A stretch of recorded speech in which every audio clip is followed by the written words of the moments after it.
Mrs. Frizzle gets Crunk. Mrs.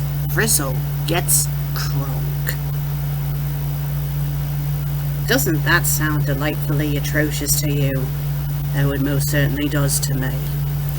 You know, the last thing that my parents had said to me before they had disowned me 5 years ago was that I had a bloody mouth on me and that I was bloody stubborn. They aren't wrong. They really aren't. I mean, how I've been with the creator has been proof of that. You know, she changes the rules because I got pissy about the piano music. I mean, we'll talk about that. That moment, you know, when I did that oath to Meg, it was worth it because Meg did get in a much better mood after that, and I do think she meant it when she said she was very touched by that. I don't know, she just had this look, you know, she looked a lot happier, so it did work, it was worth it. But, I don't know, why the creator had to add the bloody piano music, so I blow up at her because of the piano music, and then she changes the rules. And then I get sassy with her again, where I call her up in the middle of one of the other episodes where she made me read another Ace Oiler story. That's how I got saddled with the last episode where I had to read not one but 2 Eurocat stories. But then that backfired on her because the second Eurocat story was actually decent.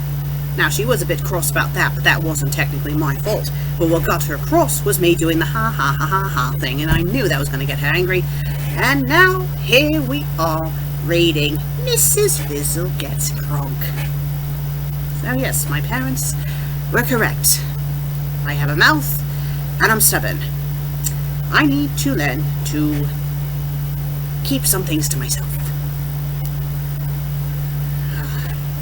But we shall see. We shall see if I will do that at the end of this episode. Because this story, I can already tell, is going to be a doozy. The person who requested it was Eurocat himself, and he even apologized to me for requesting it. Oh, aren't you adorable? So, let's not waste any more time. Mrs. Frizzle Gets Crunk. By No Wind for This Hole. What a bizarre username. No wind for this hole. What? No wind for this hole. I don't think I want to know what that's supposed to be referencing. It sounds dirty. Summary. Arnold gets in a bus accident, and the class takes a trip to a Lil Wayne concert. It's rated M. It's romance angst. It's 2,813 words. 99 reviews. Well, at least that's not as over the top as that bloody Harry Potter and the School of Miracles that had like over 1,000. Let's not talk about that garbage. 36 favorites, 5 follows, and it was published back on July 1st of 2013. Let's begin. Arnold was 30 minutes late to school, and for good reason. The bus he took, which genuinely got him where he was, in an awful accident. Oh, I'm sorry, I read that wrong. And for good reason, the bus he took, which generally got him there, was in an awful accident. I forgot the word there, that was my bad. The bus driver was launched out of his seat after hitting a group of babies? Babies? Babies in the middle of the road? Why would there be babies in the middle of the road? Is he talking about like human babies or like baby animals? Either way, that's awful. And all the students except Arnold, who was busy being pissed off in the corner with a trash can over his head, fell victim to the toxic gases released from the babies upon impact. Were they supposed to be baby skunks? He had hastily rolled out of the back, hoping to get hit by a car. He didn't get hit by a car, and thus had to walk the treacherous 3 yards to the school door. He took the trash can off. When he got inside, he was immediately taken aback by the pungent smell of fresh doobie. Mrs. Frizzle was blazing it in her room. I mean, that would explain all the crazy adventures she gets into for the magic school bus, if we are to be frank. All the other students were screaming in agony, as she had forgotten to let them out of the school building for the past 3 days, locking them in without food or water the entire time. It was a good thing Arnold was dismissed early last Friday. He opened the door, and the entire class weakly fell onto the ground and began to crawl to the nearest water fountain, groaning like a bunch of very irritated zombies. Arnold sighed and stared at the asses of the meek children sprawled across the floor. He rolled his eyes and walked into the room, the marijuana odor emanating from the northwest corner of it. Mrs. Frizzle was staring blankly at the ceiling. "Sorry I'm so late to class, Mrs. Frizzle. The bus got in an accident." Mrs. Frizzle did not reply. Arnold looked down to the bottom of the Frizz's dress and saw a very familiar tail poking out of it, swishing back and forth. "Oh, that's just gross." After about 50 more minutes of the curly-haired reject and his teacher having a bit of a staring contest. What? I don't get it. What's with the tail? Does she have a tail? Is it supposed to be a deal that she has a wiggling penis or something? I don't get it. The students piled back into the classroom, looking healthier than ever.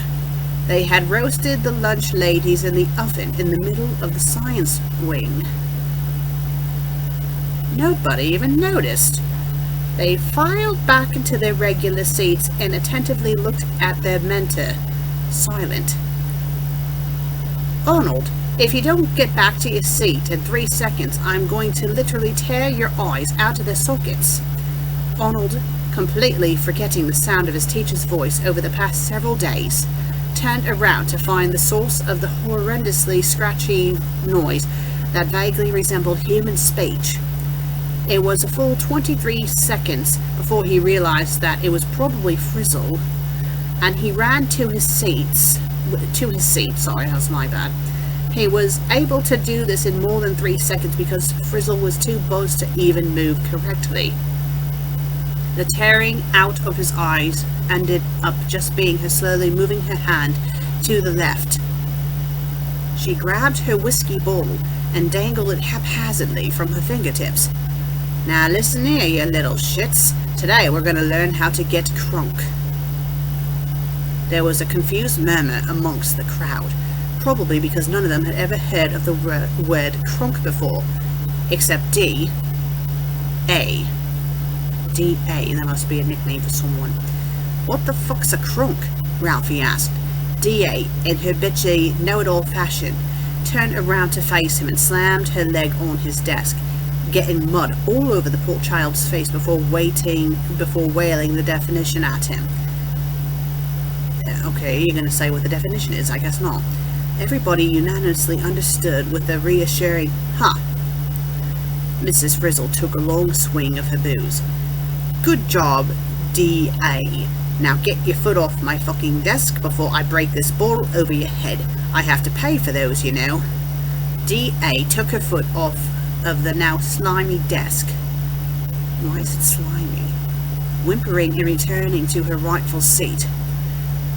"Okay, I bought us 8 tickets to the Little Wayne concert next to the school.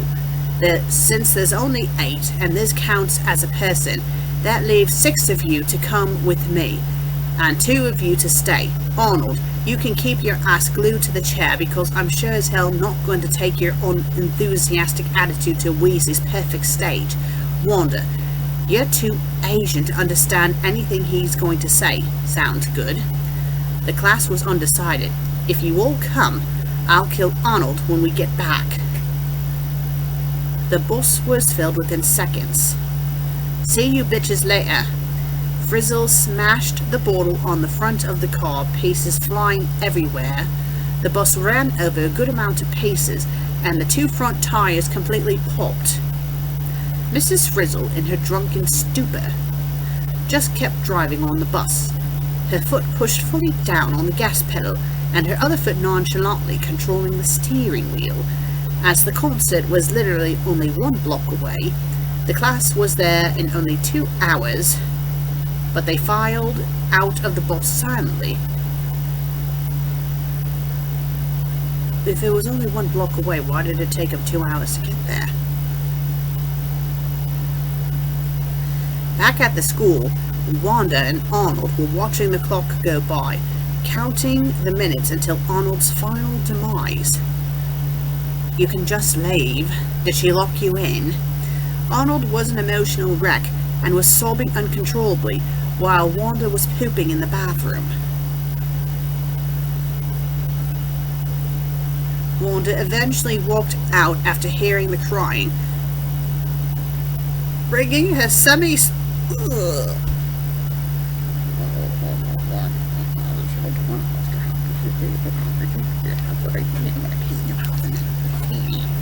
Can't we have stories that are not bloody disgusting? Bringing her semi-soiled toilet paper roll to help sop up his... No! Oh my God! I'm sorry. Sorry. Her pants weren't... What the bloody fuck? Her pants weren't on, but Arnold wasn't wearing any glasses, so she figured he wouldn't notice. I would still notice you're butt naked in front of me even without my glasses. She sat down across from him. Yes, he is definitely going to notice that. Arnold, I know life can get you down sometimes. He's going to die. This is not just him getting his life down. He's going to be murdered when they come back. But this is one of those times where you need to man the fuck up and move on with your life. He is going to be killed. I mean, how many times have you thought you were going to hate a field trip and ended up learning something? That's not what's going on here. Mrs. Frizzle literally said she's going to kill him when she comes back. It's stupid. This is like Arthur's sucky day all over again. Arnold blew his nose into Wanda's hair, mistaking it for a tissue. How do you mistake... I'm sorry, does this look like a tissue to you? I've never seen tissue that just falls apart when I flicker it with my hand. Bloody... I know, Wanda. It's just that being around Mrs. Frizzle intimidates me. I want a woman like her. What? I want a woman like her, and she's 43 and married. Not that her husband is alive or anything, but you catch my drift. Wanda grabbed a pair of scissors from the other side of the room near the sink and started cutting the mucus. That's an appropriate reaction. I think I would do that too. And in fact, I would one-up her. If someone decided to use my hair as, you know, bloody toilet paper or tissue paper, I'd take a razor. Oh well, I'm bald. At least I don't have boogers in my hair. And started cutting the mucus-infused hair off her head. You know, I bet if you just talked to Mrs. Frizzle, she'd reconsider. She's drunk as shit anyway, so I doubt she would be too hard on you. She cringed as she accidentally punctured her ear with her scissors. Blood flowed onto the floor. You're right, Wanda. I just need to drown my sorrows first. Thanks for the chocolate, by the way. Okay, dearie, here's some advice. If you're eating chocolate and it smells like shit, here's the thing. It is shit. Arnold lunged for the soiled toilet paper, taking quite the bite out of it. He choked, but thought of his family life to help trigger his gag reflex. At the concert, Mrs. Frizzle handed out the tickets, You lose these, and you're not getting back on this bus. Are we clear? She kicked the bus to prove her point. The bus did nothing because it was a bus. Fuck this, you're all boring. I'm gonna go get me some crack. Phoebe, come on. I need your lunch money. Phoebe was dragged along by the torso. At my old school, we never learned how to get crunk. Phoebe, if you say that goddamn punchline one more time, I'm going to turn your ass into gelatin. I've got the vaccine right here. Turn your ass into gelatin. So is she gonna spank her to the point that her butt goes from solid to liquid? Phoebe, quit complaining. Meanwhile, Tim was having trouble finding a seat in the packed stadium. Where there looked like an empty seat, there always ended up being a shattered beer bottle, disposed of babies, or worse, porn. He decided to plop his big black butt on the stairs to the food vendors. Sometimes they dropped a french fry or two, so he could scrounge for food without looking like a deranged homeless woman. About 30 minutes into the concert, people started getting restless. Their precious Wheezy was nowhere to be found, and all the clean water had been gulped down already. For Phoebe, however, this was not a problem. Phoebe had spent her $20 not on lunch, not on crack, but for some cracked, moldy cookies that were dripping in liquid. At this point, she was so famished that when she saw the liquid dripping off of the cookies, she just walked over the 20 right then and there. I don't think I'm gonna like this. It was only 20 more minutes before she realized just what that liquid was. I know I'm not gonna like this. She was tripping balls by the time Mrs. Frizzle burst out of the porta potty with an old Mexican man. There were parts of her dress torn and covered in fecal matter. Phoebe saw 3 Mrs. Frizzles with guns and coloured like American flags, and ran off sideways because the world was spinning. She didn't get far before flipping over face first into the crowd. I think the liquid was jizz. Or some type of drug. Either way, not something good. Ralphie, Liz, D.A. and Carlos found themselves near the front of the stadium. The speakers were broken, loose wires dangling from the ceiling, and a high-pitched squeal was the only thing they could hear other than their own voices. Liz sat on Ralph's fat lap, settling herself in his meaty mounds. Ralphie didn't know much better than to pet her. As he did so, he felt a strange attraction arise. Literally, Liz arose from Ralph's lap, turning around and gazing into Ralphie's dark brown papers. She gave the green-shirted moron a lick on the cheek and smiled. He blushed as his face got closer to the reptile. Oh no, and the ringing from the speakers softened as the two finally commenced their perfect kiss. It's a human and a bloody lizard! Oh man!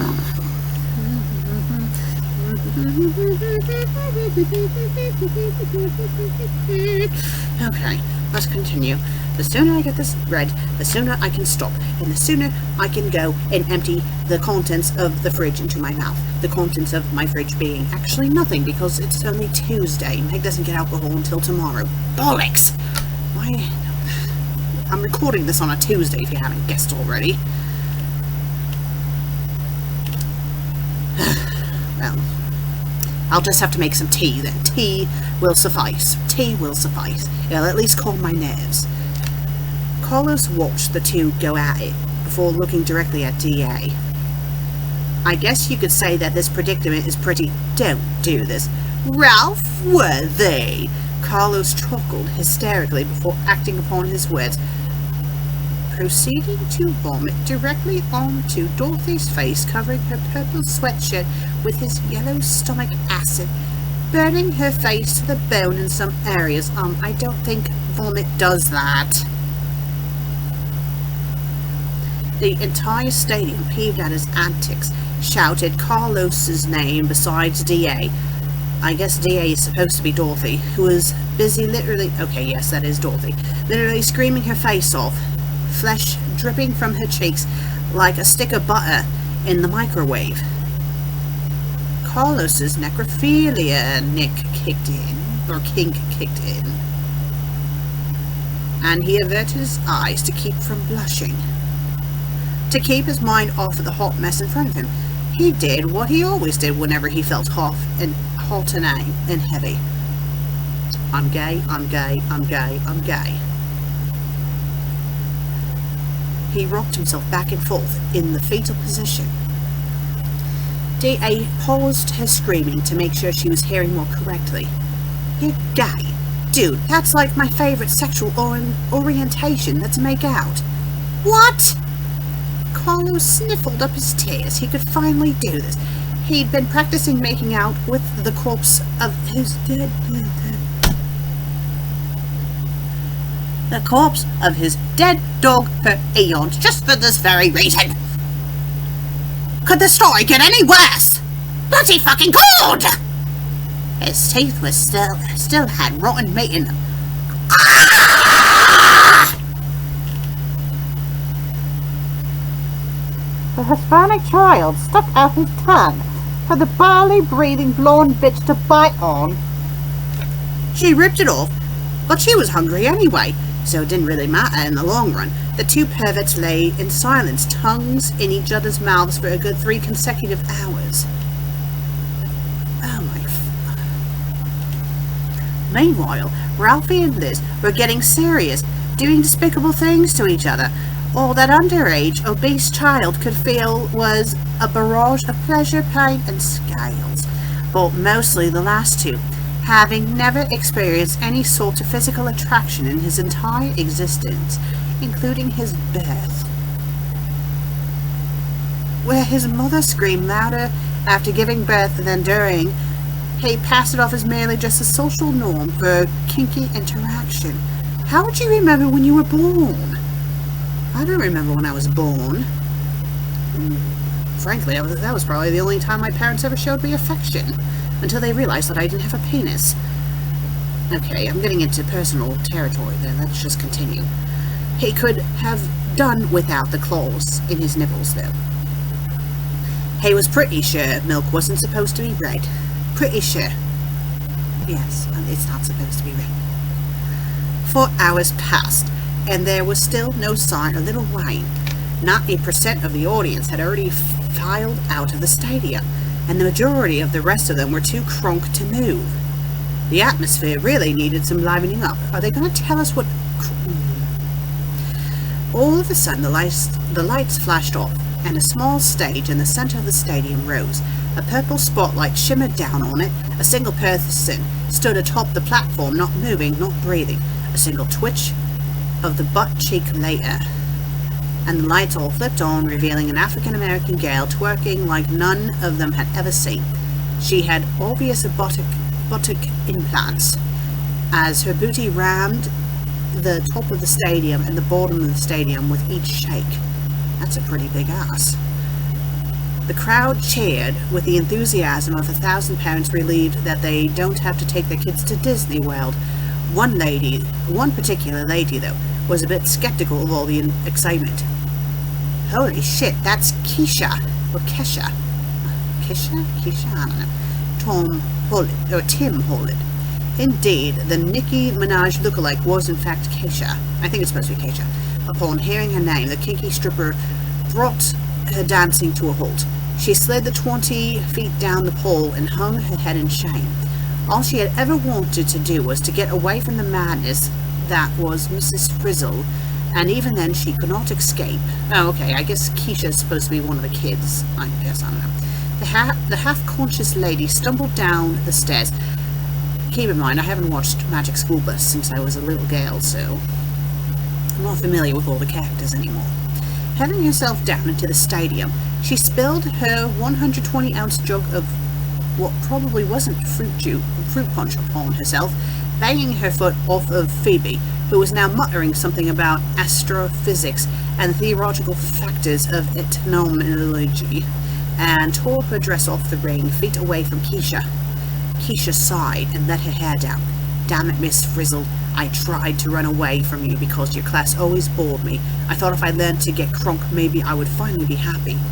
Mrs. Frizzle smiled sadly, petting the side of the black girl's face. She was proud of her little prodigy, and she took a minute before deciding how to respond to the flattering jewel of passion smiling innocently in front of her. Bitch, if you don't get in that fucking boss by the count of 3, I'm gonna jam my fist so far up your ass, you're gonna start shitting food you haven't eaten yet. Keisha groaned, saying this is why, but she never finished her sentence because Liz smacked her into the ground and tied her mouth shut with medical tape.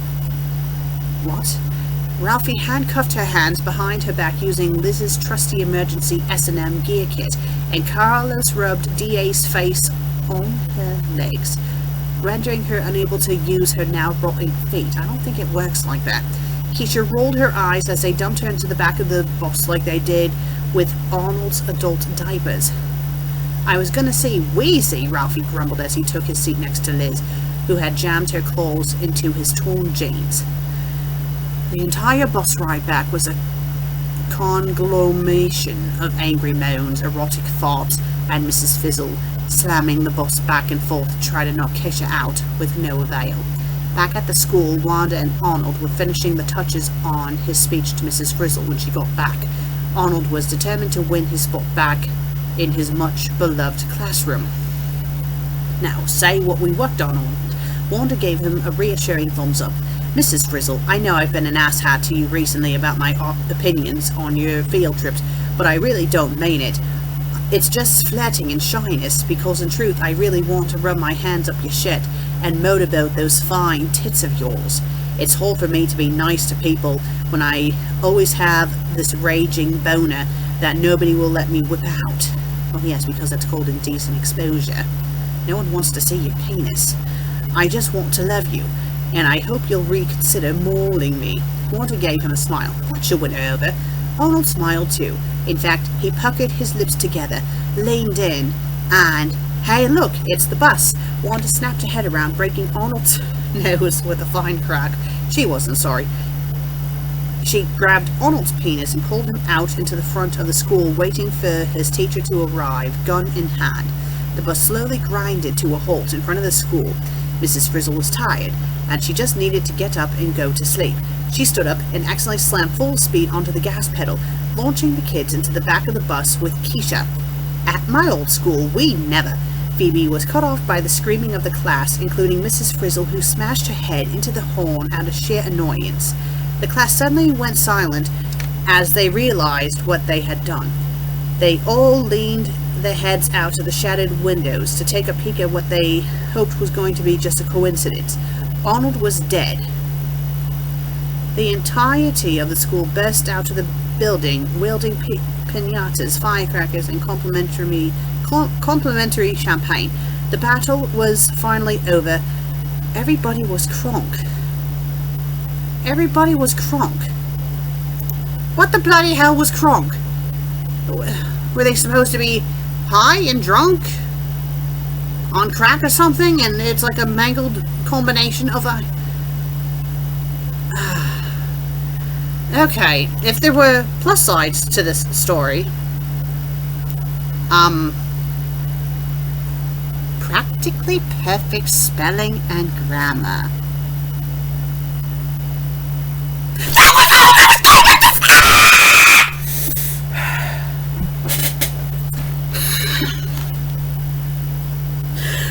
Oh, okay, give me a moment. Give me a moment. I think the story made me a tad loopy. Okay, so...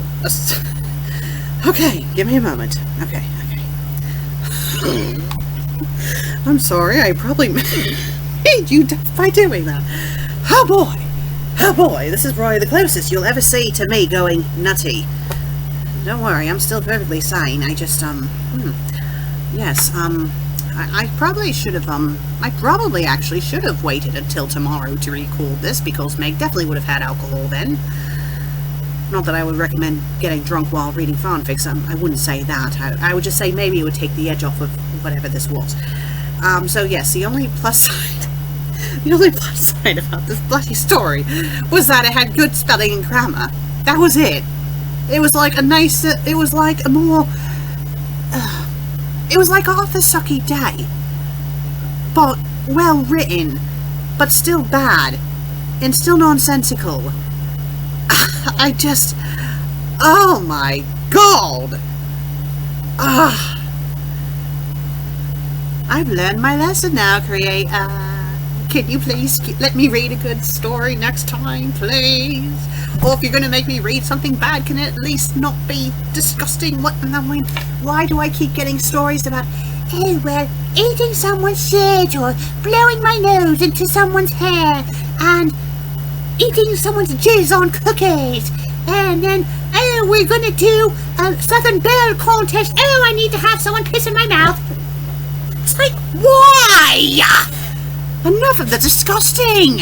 Or the whole, oh, I'm gonna dip some popcorn into fucking semen! It's like, oh my god. Can you please at least have me read a story that, if it has to be bad, then let it be bad, but enough with the disgusting stuff!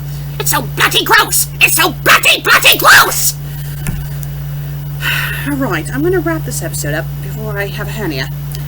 Thank you all for watching today's episode. I'm sorry if I made you all deaf by all the screaming that I did. And I'm sorry if I'm not completely composed, but, you know, I filmed this episode the day after I filmed the last one. So, you know, 2 days in a row of filming, you know, FanFic Critic. So hopefully, the next story will be a good one. I really hope it is. Or if it has to be bad, please have it be tolerable.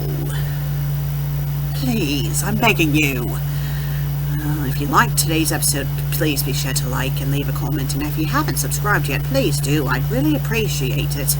I will see you all next time. Until then, cheerio.